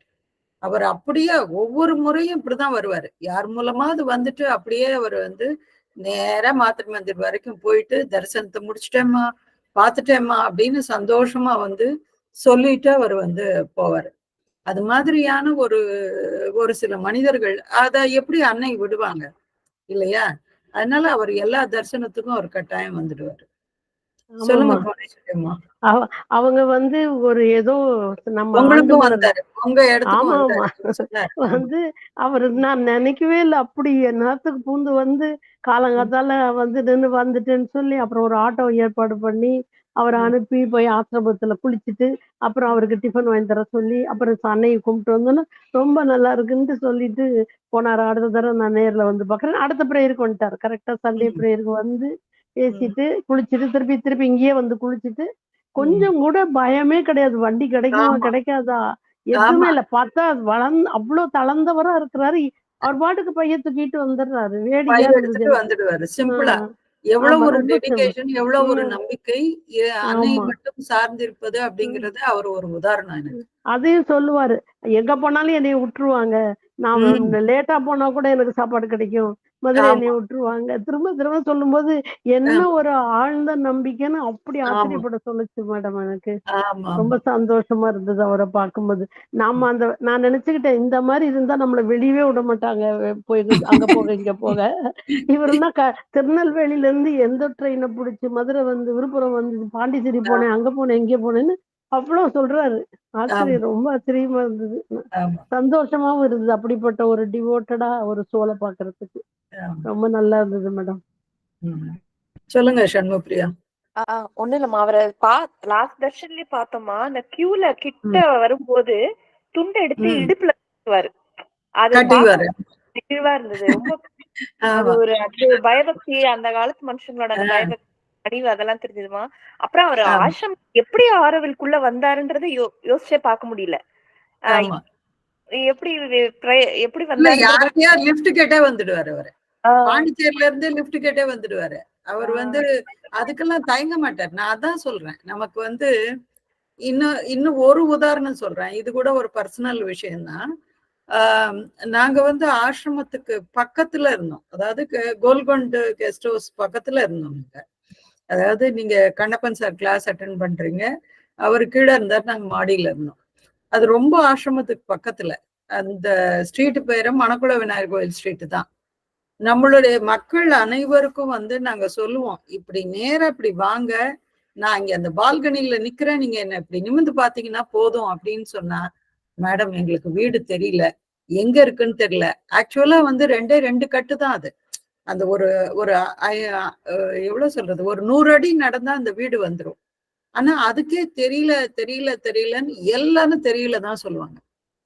நாங்க போய் போய் கூட்டிட்டு வருவோம். இந்த தர்ஷன் டே டைம்ல எல்லாம் போய் கூட்டிட்டு வருவோம். எங்க இருக்குன்னு தெரியல தெரியலன்னு பதட்டப்படுவாங்க. ஆனா இது மாதிரி ஆட்கள் வந்து யார்கிட்ட பேசுறாங்க, என்ன செய்யறாங்க, எப்படி வர்றாங்க ஒண்ணுமே தெரியாது. அவர் பாட்டு வந்துட்டே இருப்பாரு. சோ அதுதான் இந்த படித்தவர்கள் அப்படிங்கும்போது நம்ம யார்கிட்ட கேட்கறது? அது எங்க இருக்குன்னு எப்படி கேட்கறது? இல்லாட்டி அந்த நம்பர்லாம் பார்க்கணுமா? யாராவது வந்து நம்மள கூட்டிட்டு போய் அப்பயே அவங்க வீட்ல அது உட்காத்தி வச்சிடணும். அது மாதிரி இருக்கு. சோ எவ்வளவு ஒரு சிம்பிளான ஒரு எளிமையான ஆன்மாக்கள் இல்லையா? சொல்லுங்க புவனேஸ்வரிமா.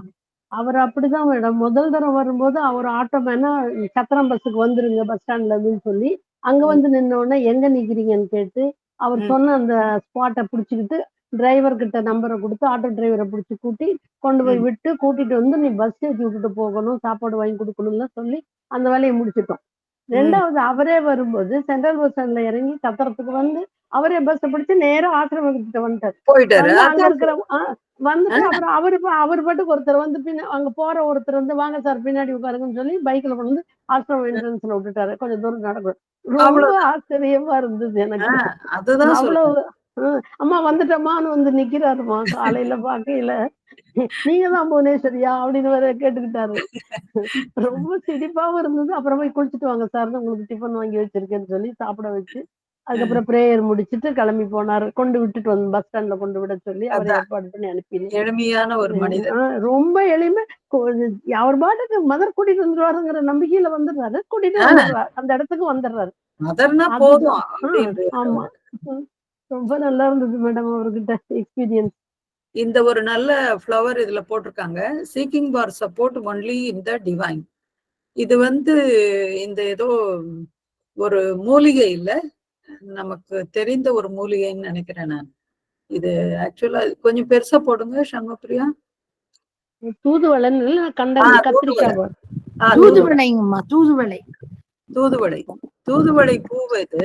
இதுக்கு என்ன அருமையான ஒரு பேரு மதர் கொடுத்திருக்காங்கன்னு பாருங்க. ரொம்ப அற்புதமான ஒரு மலர் இது.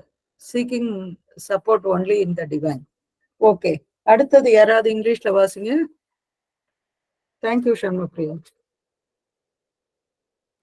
படிக்கட்டுமாமா? வாசிங்கம்மா. Ask the divine அதானேமா? ஆமா. Okay. If, for example, one wants to know something or one needs guidance or something else, how can one have it from the divine according to one's need? By asking the divine for it, if you do not ask him, how can you have it? If you turn to the divine and have full trust and ask him, you will get what you need. Not necessarily what you imagine you need, but the true thing you need, you will get. But you must ask him for it. You must make the experiment sincerely. You must not endeavor to get it by all sorts of external means and then expect the divine to give it to you without even having asked him. Indeed, when you want somebody to give you something, you ask him for it, don't you? And why do you expect the divine to give it to you without your having asked him for it? Thank you. Thank you, ma. Chitra தமிழ்ல வாசிங்கம்மா. Madam thanks. இறைவனை கேள். ஒருவனுக்கு ஒன்றை தெரிந்து கொள்ள வேண்டும், அல்லது வழிகாட்டுதல் வேண்டும், அல்லது வேறு ஏதாவது வேண்டும்.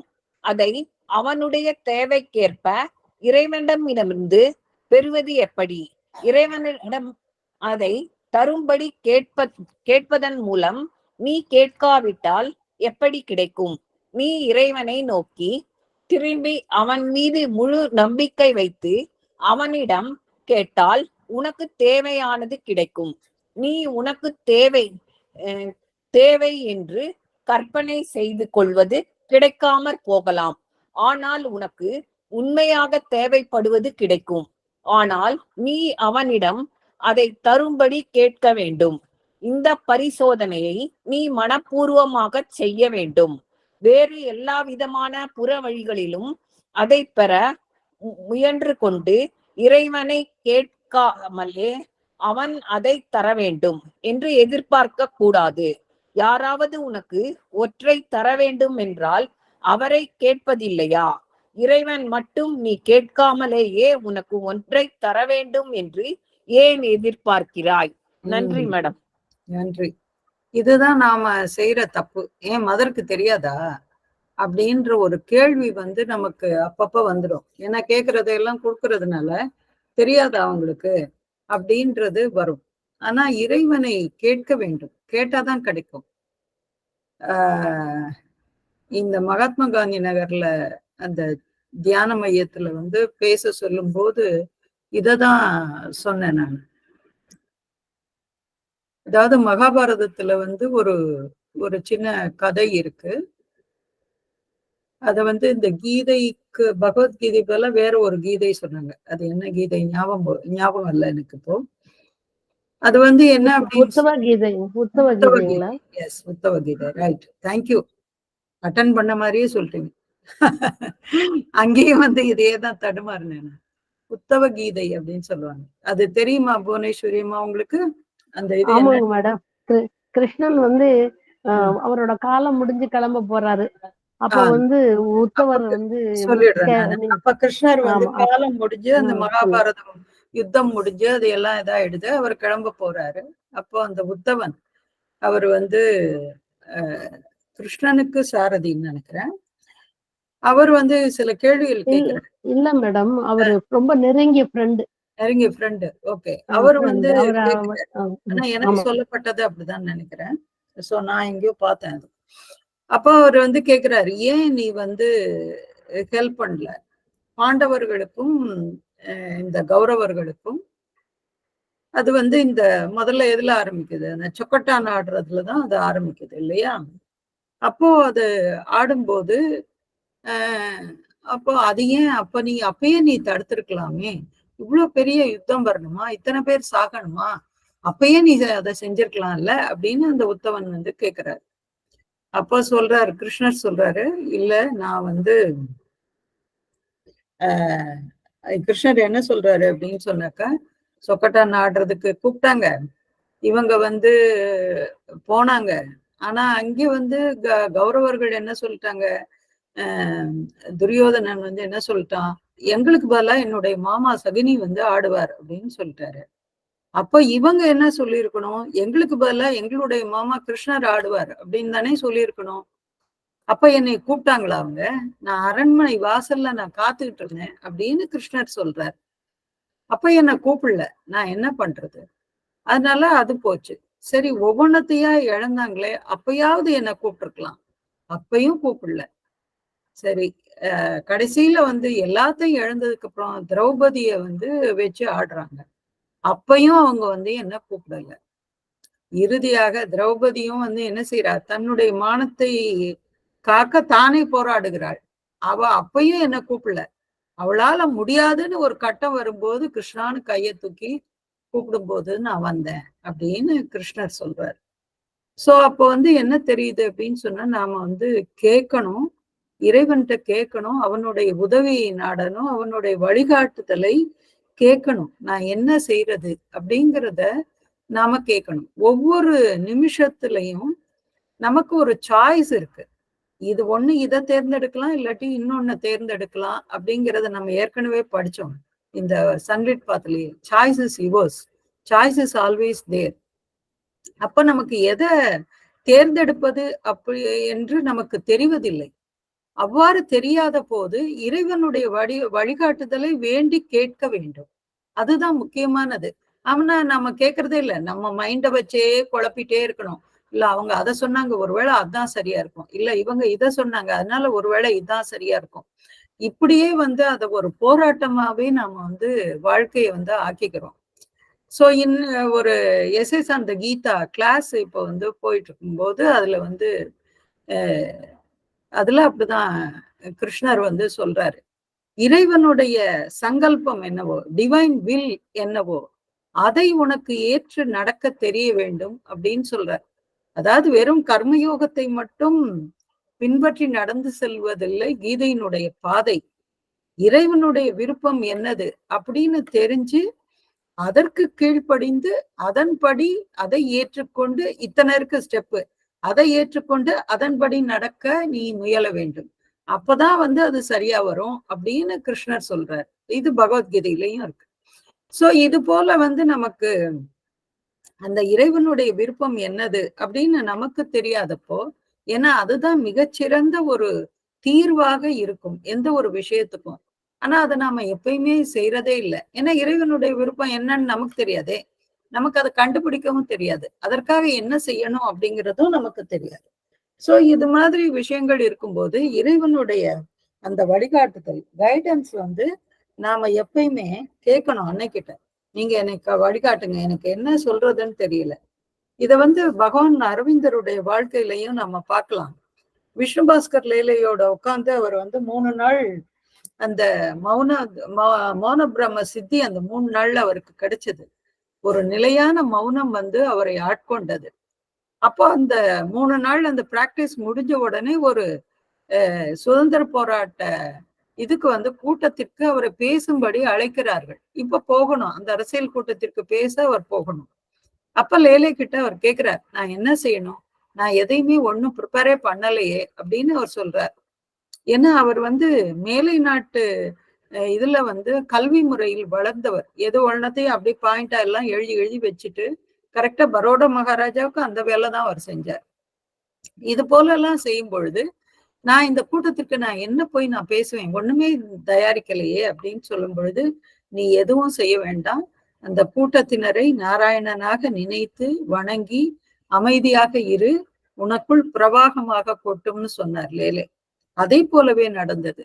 அதே அந்த கூட்டம் வந்து மிகவும் அற்புதமாக அமைந்தது அப்படின்னு ஸ்ரீ அரவிந்தோ வந்து எழுதுறார். இது போல நாம வந்து இருக்கிறதுக்கு நம்ம எல்லாத்தையும் இறைவனிடம் கேட்க நமக்கு தெரிய வேண்டும். இறைவனிடம் அதை தரும்படி கேட்பதன் மூலம் நீ கேட்காவிட்டால் எப்படி கிடைக்கும்? நீ இறைவனை நோக்கி திரும்பி அவன் மீது முழு நம்பிக்கை வைத்து அவனிடம் கேட்டால், இந்த முழு நம்பிக்கை வைத்துங்கிறது முக்கியமானது. இது நடக்குமா நடக்காதா அப்படின்னு எல்லாம் சொல்லிட்டே இருந்தனாக்கா ஒன்னும் ஆகாது. என்ன அது நடக்காது. நம்மகிட்டயே தெளிவில்லாதப்போ அந்த குழப்பம் தான் எல்லாத்துலயும் மிஞ்சும். அந்த இறைவன் மீது நம்பிக்கை அப்படிங்கிறது மிக முக்கியமான ஒன்று. முழு நம்பிக்கையும் வைத்து அவனிடம் கேட்டால் உனக்கு தேவையானது கிடைக்கும். நீ உனக்கு தேவை என்று கற்பனை செய்து கொள்வது கிடைக்காமற் போகலாம். அதாவது நமக்கு தேவையில்லாத ஒண்ணு, ஆமாமா இது எனக்கு வேணும். இப்ப நிறைய விளம்பரங்கள் வருது, அதுல என்னெல்லாமோ போடுறாங்க. சோ அதெல்லாம் வேணும் வேணும்னு சொல்லிட்டு ஆசைப்பட்டோம் அப்படின்னு சொன்னாக்கா அதை எல்லாத்தையும் இறைவன் வந்து நமக்கு தரமாட்டார். அதுக்காக இல்ல இறைவன். ஆனால் உனக்கு உண்மையாக தேவைப்படுவது கிடைக்கும். ஆனால் நீ அவனிடம் அதை தரும்படி கேட்க வேண்டும். எது உனக்கு உண்மையான தேவையோ அது வந்து நீ வேணும் அப்படின்னு சொல்லிட்டு இறைவன்கிட்ட கேட்கும் பொழுது அது நடக்கும். இதுக்கப்புறம் இது இன்னொன்னையும் சொல்றாங்க அன்னை. இது நாம செய்யற தப்பு பெரும்பாலும் எல்லாரும். இந்த பரிசோதனையை நீ மனப்பூர்வமாக செய்ய வேண்டும். இத வந்து முழு நம்பிக்கை வைத்து இல்ல இது வந்து உங்களாலதான் செய்ய முடியும், இதை நீங்க செய்யுங்க அப்படின்னு சொல்லிட்டு விடணும். வேறு எல்லா விதமான புற வழிகளிலும் அதை பெற முயன்று கொண்டு இறைவனை கேட்காமலே அவன் அதை தர வேண்டும் என்று எதிர்பார்க்க கூடாது. எல்லா புறவழிகள், எல்லா எக்ஸ்டர்னல் இது அஃபேர்ஸ் என்னெல்லாம் இருக்கோ அது மூலமா எல்லாம் போறது. இப்படி போலாமா, அப்படி செய்யலாமா, இப்படி செய்யலாமா அப்படின்னு சொல்லி எல்லா விஷயங்களையும் போட்டு அழட்டிக்கிறது. அலிப்பூர் சிறையில் இருக்கும் பொழுது பகவானுக்கு ஏற்பட்ட அனுபவம் இதுதான். அப்பவும் அவர் என்ன செஞ்சாரு, அவருடைய கேஸ்க்காக அவர் வந்து குறிப்புகள் எழுத ஆரம்பிச்சார். என்ன செய்யணும், எப்படி வாதாடணும் அப்படின்னு சொல்லி இந்த லாயருக்கு கொடுத்து அனுப்புறதுக்காக குறிப்புகள்லாம் எழுத ஆரம்பிச்சாரு. அப்போ இறைவன் அவரிடம் சொன்னான், நீ வந்து இந்த குறிப்புகள் எல்லாம் ஒண்ணும் எழுத வேண்டாம், உனக்கு வேற வேலை இருக்கு, இதை அனைத்தையும் நான் பார்த்து கொள்கிறேன் அப்படின்னு சொன்ன உடனே அவர் அதை எல்லாத்தையும் நிறுத்திட்டார். அந்த ஒரே ஒரு அந்த ஒபே பண்ற அந்த ஒரு விஷயம், அவன் மீது நம்பிக்கை வைத்து அவனுக்கு கீழ்ப்படிந்து அவனையே சரணாகதம் செய்வது அப்படிங்கிறது இதுதான். சோ அது செஞ்சதுனால என்னாச்சு, அந்த அந்த கூண்டுல நிற்கும் பொழுது கூட அனைவரும் வாசுதேவனாக பகவானுக்கு தெரிந்தனர். சோ இதெல்லாம் நமக்கு தெரிந்த விஷயம் இது. அதுதான் முதல் நிபந்தனை. முதலில் இந்த நிபந்தனை உறுதியாக நிறைவேற வேண்டும். எந்த நிபந்தனை? அதாவது வேற என்ன தப்பா வாசிக்கிறேனோ, ஆமா வேற வாசிக்கிறேன். இந்த பரிசோதனையை நீ மனப்பூர்வமாக செய்ய வேண்டும். வேறு எல்லா விதமான புற வழிகளிலும் அதை பெற முயன்று கொண்டு இறைவனை கேட்காமலே அவன் அதை தர வேண்டும் என்று எதிர்பார்க்க கூடாது.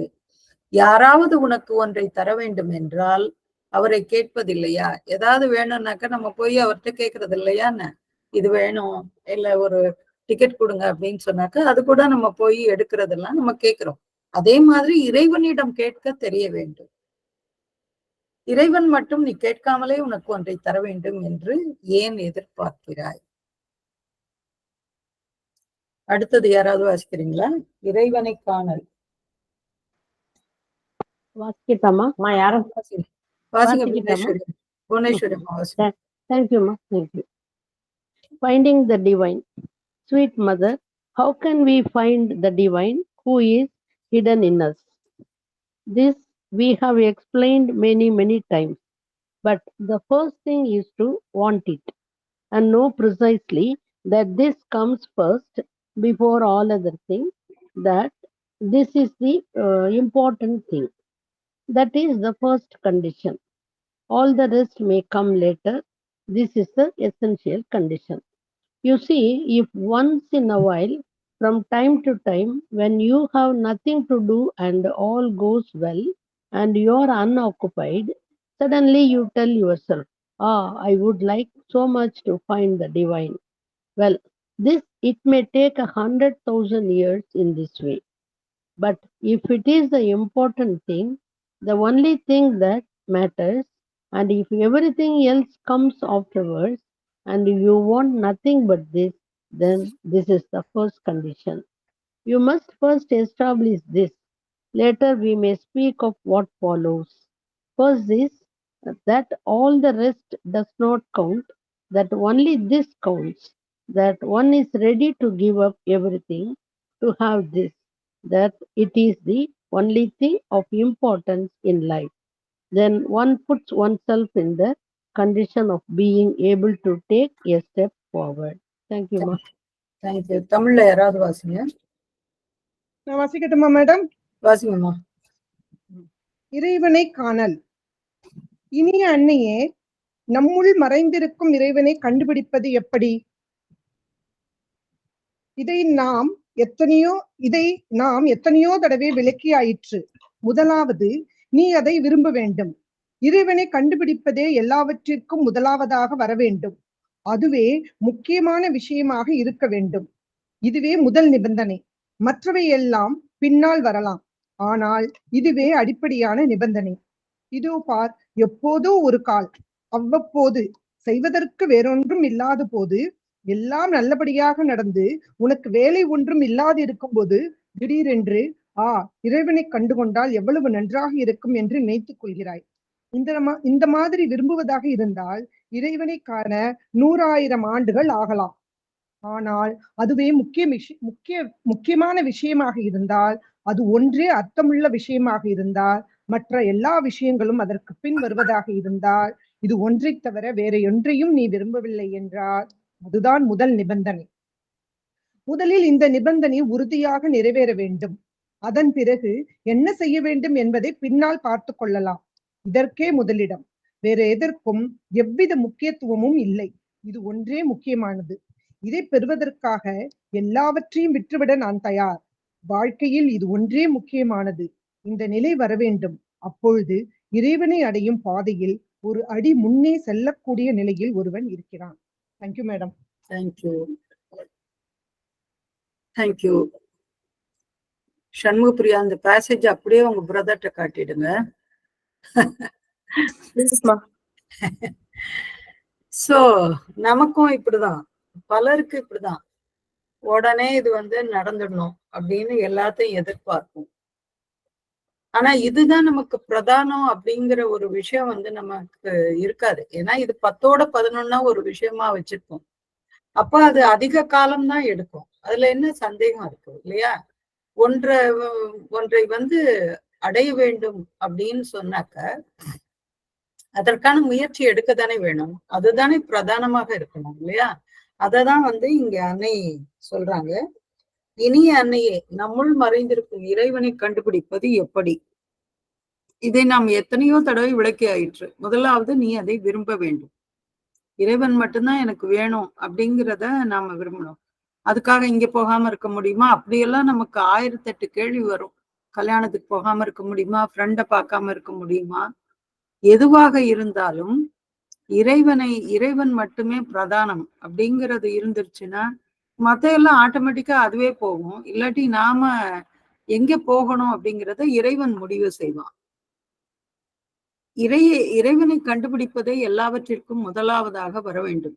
அதுவே முக்கியமான விஷயமாக இருக்க வேண்டும். இதுவே முதல் நிபந்தனை. அதாவது வேற ஒண்ணும் இல்லை, இறைவன் மட்டும்தான் வேணும் அப்படிங்கிறது தான் ஃபர்ஸ்ட் இதுவா நமக்கு இருக்கணும். மற்றவையெல்லாம் பின்னால் வரலாம். ஆனால் இதுவே அடிப்படையான நிபந்தனை. இதோ பார், எப்போதோ ஒரு கால், ஏதாவது அப்பப்போ, ஆமா நமக்கு பொழுது போகாதப்ப ஓகே இதை கொஞ்ச நேரம் படிக்கலாம், இது என்ன இருக்குன்னு பார்க்கலாம், இது என்ன சொல்றாங்க அப்படின்றத பார்க்கலாம் அப்படின்னு எல்லாம் நமக்கு தோணும். ஒருத்தர் த இங்கிலீஷ் ஆஃப் சாவித்திரிய சதவனோட 12 வால்யூம விடாம மொழிபெயர்க்கிறாரு குஜராத்தில. நிஜமாவே அவருக்கு ஒரு பெரிய சல்யூட் தான் வைக்கணும். அவ்வளோ எழுதுறாரு. அவர் வரும்போதெல்லாம் என்கிட்ட கேட்பாரு, நீங்க எவ்வளவு தூரம் எழுதியிருக்கீங்க? நான் புக்கு ஒண்ணுதான் முடிச்சிருக்கேன்னு சொல்லுவேன் நான். அவர் அதுக்குள்ள எங்கேயோ போயிட்டாரு. புக்கு 11, 12க்கெல்லாம் வந்துட்டாரு அவர். சோ அப்ப என்ன செய்வது? அவ்வளவு தூரம் இது ஒன்றுதான் பிரதானம் அப்படின்னு அவர் இருக்காரு. சோ ஆனா நான் அப்படி இல்லை. இது மாதிரி விஷயங்கள்லாம் இத முடிச்சே தீர்றது, இது ஒண்ணுதான் என்னுடைய வாழ்க்கை, இல்லாட்டி இறைவனை கண்டுபிடிப்பது மட்டும்தான் என்னுடைய வேலை. ஸ்ரீ அரபிந்தோ அப்படிதான் எல்லாத்தையும் செஞ்சார். யோக சாதனைனா என்ன? எல்லா விஷயத்தையும் அவர் செஞ்சார். சின்ன விஷயம் முதற்கொண்டு. நீங்க ரெக்கார்ட் ஆஃப் யோகான்னு ஒரு புக் இருக்கு.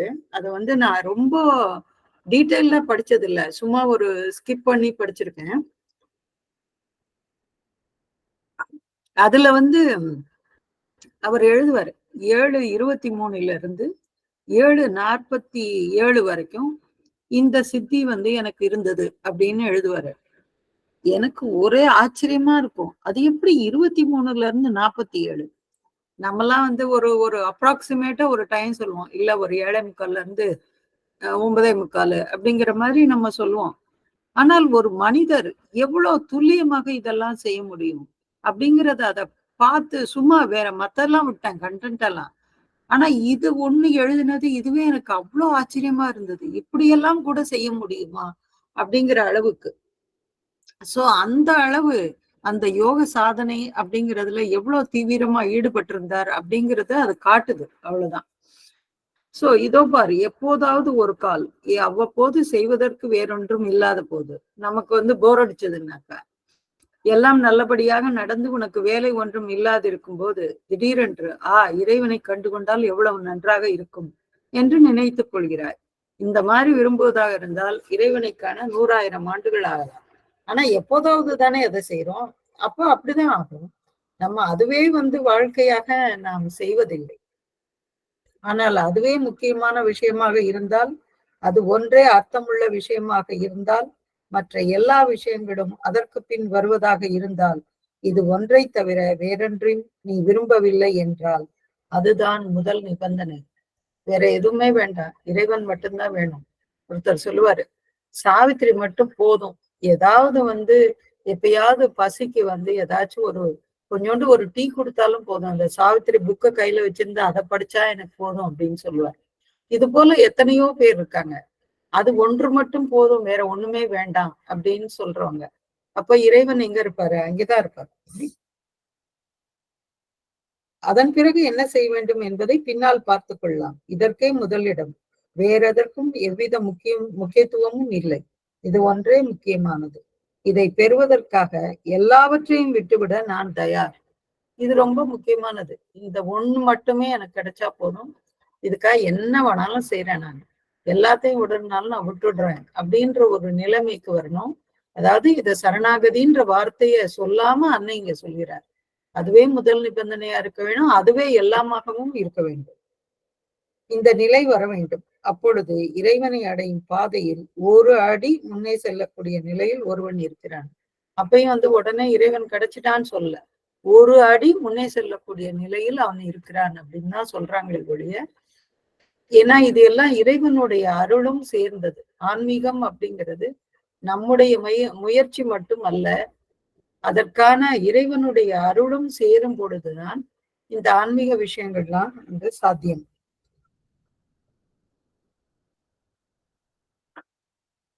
முடிச்சுக்கலாமா? வேற யாருக்காவது இன்னும் ஒரு பேரா படிக்கலாம். ஓகே, இன்னும் ஒண்ணு படிங்க. யாராவது இங்கிலீஷ்ல படிங்க.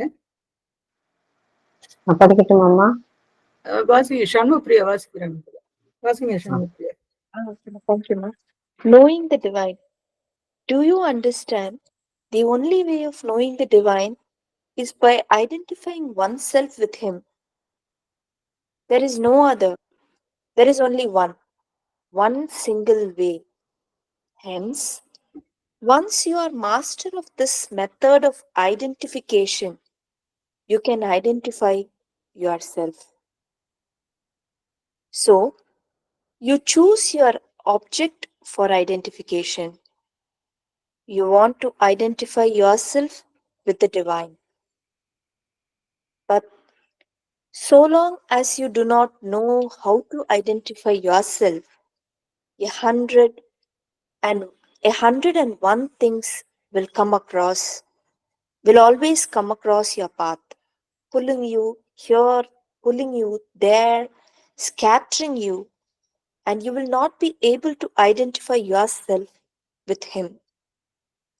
But if you have learned to identify yourself, then you have only to orient the identification.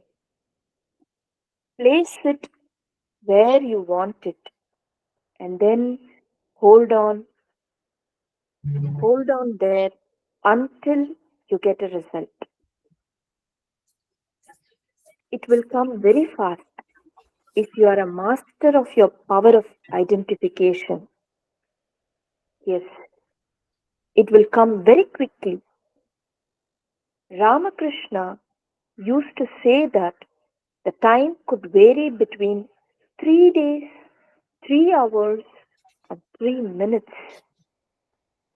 3 days for very slow people, 3 hours for those who were a little swifter, 3 minutes for those who are used to it.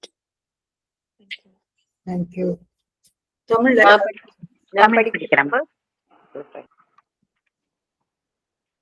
யாரு வாசிக்கிறீங்க? தமிழ் படி. உமா வாசிமா.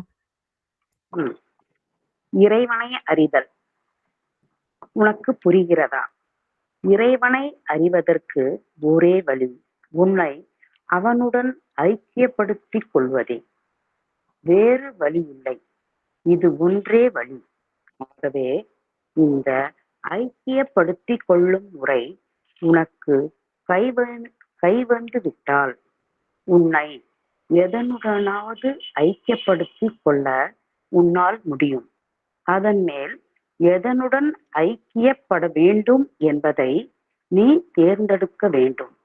இங்கே நீ இறைவனுடன் உன்னை ஐக்கியப்படுத்திக் கொள்ள விரும்புகிறாய். ஆனால் உன்னை இன்னொன்றுடன் ஐக்கியப்படுத்திக் கொள்ள உனக்கு தெரியவில்லை என்றால் 1000 விஷயங்கள் உன்னுடைய பாதையில் குறுக்கிட்டு உன்னை இங்கும் அங்கும் இழுக்கும், உன்னை சிதறடிக்கும். உன்னால் இறைவனுடன் ஐக்கியப்பட முடியாது. ஆனால் ஐக்கியப்படுத்திக் கொள்வது எப்படி என்பதை நீ தெரிந்து கொண்டிருந்தால் நீ எதனுடனும் ஐக்கியப்பட வேண்டும் என்பதை தேர்ந்தெடுத்து விரும்பும் பயன் கிடைக்கும் வரை ஐக்கிய நிலையில் இருக்க வேண்டும். ஐக்கியப்படும் திறனில் நீ நிபுணனாக இருந்தால் பயன் துரிதமாக கிடைக்கும். ஆம், வெகு விரைவில் கிடைக்கும். ராமகிருஷ்ணர் இதை செய்ய 3 நாளோ 3 மணியோ 3 நிமிடமோ ஆகும் என்று சொல்வார். 3 நாள் என்பது மந்தகதியில் செல்வோருக்கு, 3 மணி இன்னும் சற்று வேகமாக செல்வோருக்கு, 3 நிமிடம் அதில் பயிற்சி பெற்றவர்களுக்கு. நன்றிங்கம்மா. நன்றி. யாராவது ஒருத்தர் சொல்லுங்க, ஐக்கியப்படுவதுன்னா என்னன்னு சொல்லுங்க பார்க்கலாம்.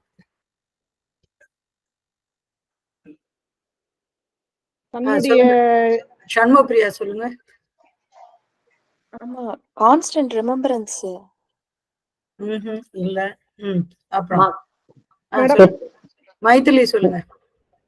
மேடம், தன் இண்டிவிஜுவாலிட்டி எதுவும் இல்லாம அப்படியே ஐக்கியம், அது ஒன்று சேர்ந்து விடுவது. இல்லை இல்லை இல்லை இல்லை. சொல்லுங்க. இறைவன் வேறு தான் வேறுன்னு நினைக்காம இறைவனோட ஒன்றி போதல், யூனியன் வித் காட். அதேதான், இறைவன் வேறு தான் வேறு இல்லாம அதுவாவே ஆகிவிடுவது, அதுதான் ஐக்கியம். இது இவங்க சொல்ற மாதிரி 3 நாள் எல்லாம் நமக்கு 30 வருஷம் ஆனாலும் வராது. வருமா என்ன? 3 நாள்ல வருமா என்ன? சாத்தியமா என்ன? சாத்தியம் இல்லம்மா. எனக்கு சாத்தியம் இல்லைன்னு தோணுது என்னை பொறுத்த வரைக்கும். ஆனா உங்கள யாருக்காவது அது முடியலாம் அப்படின்னு நினைக்கிறேன். நானு நம்புறேன். இத வேற சாதாரண வார்த்தைக்காக சொல்லல, நிறைய பேர் அப்படி இருக்காங்க. அவனாகவே ஆகிவிடுவது, டு பிகம் தட் அப்படின்னு எழுதுவாங்க அன்னை. சோ அதுவாவே ஆவது அப்படிங்கிறது தான் அந்த ஐக்கியம் அடைவது. இதுல இது ஒரு எக்ஸசைஸ் சொல்லி கொடுத்துருக்காங்க அன்னை. உங்களுக்கு எல்லாருக்கும் தெரியும்னு நினைக்கிறேன் நான், எப்படி நம்ம இதை வளர்த்துக்கிறது அப்படின்னு சொல்லிட்டு. ஒரு ஃபிஷ் டேங்க்ல ஒரு ஃபிஷ்ஷை நீ பார்த்துட்டே இருக்கணும். அந்த மீன் கீழே போகும், மேல போகும். நீ தொடர்ந்து அதையே பார்த்துக்கிட்டே இருக்கணும். ஒரு கட்டத்துல நீயே அந்த மீனாக நீ மாறி விடுவாய் அப்படின்னு எழுதியிருப்பாங்க அன்னை. இது அன்னை சொன்ன உதாரணம் தான் நான் உங்களுக்கு சொல்றேன். அது போல நாம இப்படி கான்சென்ட்ரேட் பண்ண பழகி அதுக்கப்புறம் அந்த ஒரு நிலையை எட்டினதுக்கு அப்புறம் இந்த மாதிரி அடுத்த நிலைக்கு நம்ம வரலாம். இதெல்லாம் ஆன்மீகத்தினுடைய என்னை பொறுத்த வரைக்கும் ஒரு பெரிய உயர்ந்த நிலை. நமக்கு இதெல்லாம் செய்ய வராது. ஏதோ ஒரு வேலை செய்வோம், அந்த வேலையை மனது ஒன்றி நம்மையே அதுக்கு எவ்வளவு தூரம் அழித்து அதை சிறப்பாக செய்ய முடியுமோ அதை செய்வோம். அதுதான் எனக்கு தெரிந்தது. ஆனா பலர் இது மாதிரி முயற்சி செய்வது உண்டு, பலர் இதில் வெற்றியும் பெற்றிருக்கிறார்கள். நீங்க ஆசிரமத்துல பாத்தீங்கன்னா நிறைய பேர் மதர் மாதிரியே இருப்பாங்க, இல்லாட்டி ஸ்ரீஅரபிந்தோ மாதிரியே நிறைய பேர் இருப்பாங்க. முன்னாடிலாம் 96ல முதல்ல நான் வந்தப்போ அப்படியே யாரை பார்த்தாலும் ஸ்ரீஅரபிந்தோ மாதிரியே இருக்காங்க. ஒரு ஆள்களை பார்க்க அப்படியே ஆச்சரியம், எனக்கு தாங்க முடியல. ஏன்னு சொன்னா அவர்களையே நினைத்து நினைத்து அவர்களை பற்றியே சிந்தித்து சிந்தித்து அவர்கள் மீதே ஒருமுகப்பட்டு அதே மாதிரி ஆயிடுறாங்க. அவ்வளவுதான், வேற ஒண்ணும் இல்லை. இது நமக்கு சாத்தியம்தான். ஆனா நம்ம இந்த சாதாரண இந்த வாழ்க்கையில இருக்கிறதுனால இது அவ்வளவு நமக்கு இதுவா இருக்கிறது இல்ல, அவ்வளவு வேகமா இதை செய்ய முடியறது இல்ல. நீ இறைவனுடன் உன்னை ஐக்கியப்படுத்திக் கொள்ள விரும்புகிறாய், ஆனால் உன்னை இன்னொன்றுடன் ஐக்கியப்படுத்திக் கொள்ள உனக்கு தெரியவில்லை என்றால் 1000 விஷயங்கள் உன்னுடைய பாதையில் குறுக்கிட்டு உன்னை இங்கும் அங்கும் இழுக்கும். ஏதாவது ஒரு வேலை செய்யணும்னாலும் நமக்கு ஒரு ஃபுல் கான்சென்ட்ரேஷன் நமக்கு இருக்கணும். ஆனா இந்த மாதிரி தியானம் பண்ணுவது இல்லாட்டி இது போல செய்வது, அதனாலதான் இந்த ஃப்ளவர்ஸ் எல்லாம் டெக்கரேட் பண்றாங்க நிறைய தியான மையங்கள்ல. அது மாதிரி டெக்கரேட் பண்ணும் போதாவது அட்லீஸ்ட் அந்த அன்னையினுடைய முழு ஒவ்வொரு மலரையும் அன்னையின் பாதங்களுக்கு சமர்ப்பித்து அந்த டெக்கரேஷனை செஞ்சா அது வேற ஒரு லெவல்ல இருக்கும். அது இது எல்லாரும் செய்யலாம். உன்னை சிதறடிக்கும், ஆனால் இறைவனுடன் ஐக்கியப்பட முடியாது. சோ அப்போ இந்த இறைவனுடன் ஐக்கியப்படுவது அப்படிங்கிறது அது ஒரு பெரிய கேள்விக்குறி. ஆனால் ஐக்கியப்படுத்திக் கொள்வது எப்படி என்பதை நீ தெரிந்து கொண்டிருந்தால், இது எப்படி செய்யணும் அப்படின்னு உனக்கு தெரிஞ்சிட்டானா, இல்லாட்டி இது ரெகுலரா பிராக்டிஸ் பண்ணாக்க அப்போ அது ஈஸியா இருக்கும். நீ எதனுடன் ஐக்கியப்பட வேண்டும் என்பதை தேர்ந்தெடுத்து விரும்பும் பயன் கிடைக்கும் வரை அந்த ஐக்கிய நிலையில் இருக்க வேண்டும். அதுவாகவே ஆகும் வரை அதே நிலையில நாம இருக்கணும். இதுக்கு நிறைய பயிற்சி தேவைதான், அது இல்லைன்னு சொல்லல. ஆனால் இது சாத்தியம். வெகு விரைவில் கிடைக்கும். இத ராமகிருஷ்ணர் இது போல சொல்றார். 3 நாள்லயோ இல்லாட்டி 3 மணி நேரத்திலேயோ 3 நிமிடத்திலேயோ கிடைக்கும் அப்படின்னு சொல்றார். இதான கேள்விகள் இருக்கா? சொல்லுங்க மீனாட்சிமா. அம்மா அது கத்திரிப்பூமா? தூதுவளைப்பூ இல்ல, கத்திரிப்பூ. தூதுவளைப்பூ தான், கத்திரிப்பூ இல்லையே அது. தூதுவளைப்பூ தான், கரெக்ட். அது இலைகள் மாறுபட்டு இருக்குமா, கத்திரி மாதிரி தான். கத்திரி இப்படி கொத்தா பூக்காதே இல்ல, தூதுவளைப்பூன்னு தான் நினைக்கிறேன் நான். அப்படியா போட்டிருக்கு? இதுல என்ன போட்டிருக்கு பொட்டானிக்கல் நேம்?